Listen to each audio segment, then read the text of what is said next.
Hello friends, welcome to Lavan's Kitchen and Craft. இன்னைக்கு நம்ம ஒரு சூப்பரான ரெசிபி பார்க்க போறோம். மக்ரோனி பாஸ்தா எப்படி செய்யறதுன்னு பார்ப்போம் வீட்லயே. குழந்தைங்களுக்கு இட்லி தோசை டெய்லி கொடுத்து வந்துட்டு அவங்களுக்கு ரொம்ப போர் அடிச்சிருக்கும். அண்ட் கலர்ஃபுல்லாக இது மாதிரி நம்ம செஞ்சு கொடுத்தோம் அப்படின்னா குழந்தைங்க ரொம்ப விரும்பி சாப்பிடுவாங்க. எல்லாருக்கும் இந்த டேஸ்ட் ரொம்ப பிடிக்கும். நீங்களும் உங்கள் வீட்டில் ஈஸியாக ட்ரை பண்ணி பாருங்கள். இப்போது வீடியோக்குள்ளே போகிறதுக்கு முன்னாடி நீங்கள் நம்ம சேனலுக்கு புதுசாக இருந்தீங்க அப்படின்னா கீழே இருக்கிற ரெட் கலர் சப்ஸ்கிரைப் பட்டனை ப்ரெஸ் பண்ணுங்கள். மறக்காமல் பக்கத்தில் இருக்க பெல் ஐக்கானும் ப்ரெஸ் பண்ணுங்கள். பெல் ஐக்கானில் ஆல் என்ற ஆப்ஷன் கொடுத்தீங்க அப்படின்னா நாங்கள் போடுற வீடியோ உடனுக்குடனே உங்களுக்கு அப்டேட் கிடைக்கும். இப்போது வாங்க ஃப்ரெண்ட்ஸ் வீடியோக்குள்ளே போகலாம்.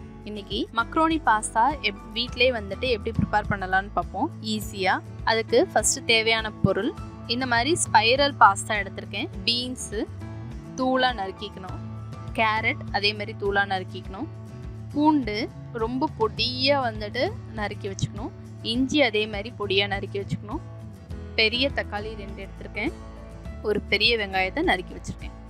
இப்போது வாங்க எப்படி செய்யலான்னு பார்ப்போம். ஃபஸ்ட்டு ஒரு பாத்திரத்தில் ஒரு 2 சொம்பு தண்ணி விட்டுக்கோங்க. அந்த தண்ணியில் 1 ஸ்பூன் நீங்கள் சமையலுக்கு யூஸ் பண்ணுற எண்ணெயை விட்டு கொஞ்சமாக சால்ட் போட்டுக்கோங்க. நீங்கள் லேசாக 1 ஸ்பூன் எண்ணெயும் உப்பையும் போட்டு வேக வச்சிங்க அப்படின்னா ஒட்டாத நமக்கு உதிரி உதிரியாக கிடைக்கும்.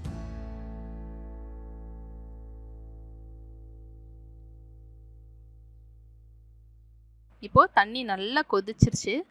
தண்ணி நல்லா கொதிச்சதுக்கப்புறம் நம்ம எடுத்து வச்சுருக்க மக்ரோனி பாஸ்தாவை 2 கப்பு அளவுக்கு நான் போடுறேன். போட்டு நல்லா வேக விட்டுக்கணும். ஒரு 10 நிமிஷம் அப்படி கொதிக்க விட்டோம் அப்படின்னா பாஸ்தா நல்லா வெந்து இந்த லெவலுக்கு வந்துருச்சு. இப்போ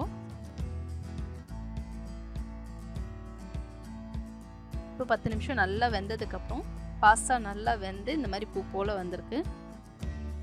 இதை ஒரு வடிகட்டி வச்சு தண்ணியை நல்லா வடிகட்டி எடுத்து வச்சுக்கணும்.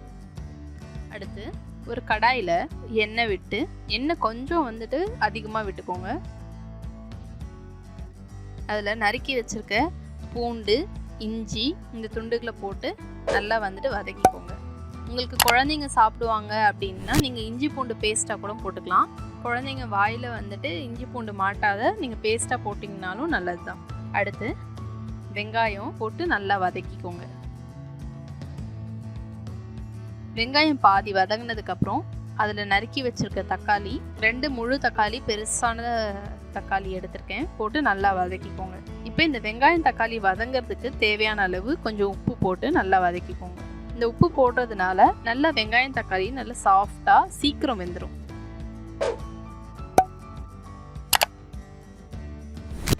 இப்போ நல்லா வதங்கி வந்ததுக்கப்புறம் அதில் நறுக்கி வச்சுருக்க 1 கப் கேரட், பீன்ஸு 2 கப் அளவுக்கு போடுறேன், போட்டு நல்லா வதக்கிக்கோங்க.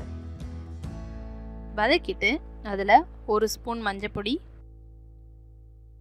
கரம் மசாலா 2 ஸ்பூன், நான் எடுத்துருக்கிறது சின்ன ஸ்பூனால் 1 ஸ்பூன் மஞ்சப்பொடி 2 ஸ்பூன் கரம் மசாலா போடுறேன், போட்டு நல்லா வதக்கிக்கோங்க. வதக்குனதுக்கப்புறம் அதில் காரத்துக்கு நம்ம சில்லி சாஸ் போடுறேன். சில்லி சாஸ் 1 ஸ்பூன் அளவுக்கு. அடுத்து டொமேட்டோ சாஸ் 2 ஸ்பூன் அளவுக்கு. நீங்கள் டொமேட்டோ சாஸ் இல்லை அப்படின்னா தக்காளியை இன்னொரு தக்காளி எக்ஸ்ட்ரா போட்டுக்கலாம். சில்லி சாஸ் இல்லை அப்படின்னா சில்லி சாஸ்க்கு பதிலாக நீங்கள் பச்சை மிளகாயை இஞ்சி பூண்டு கூடவே அரைச்சி போட்டுக்கலாம். இல்லைன்னா பச்சை மிளகாயை நறுக்கி கூட போட்டுக்கலாம். போட்டு நல்லா கிளறி விட்டுக்கோங்க. இப்போ காய் அரை வேக்காடு அளவுக்கு வெந்திருக்கு.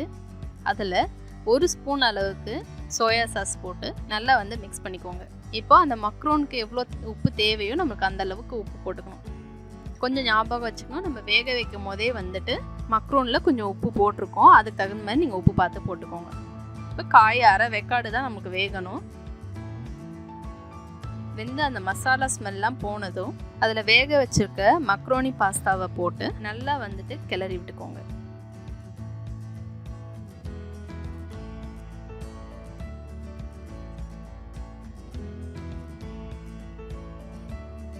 நல்லா கிளறி விட்டு நல்லா உதிரி உதிரியாக இருக்குது பாருங்கள். நல்லா உதிரி உதிரியாக நல்லா கலர்ஃபுல்லாக இருக்குது. அவ்வளோதான், மக்ரோனி பாஸ்தா ரெடி ஆயிடுச்சு.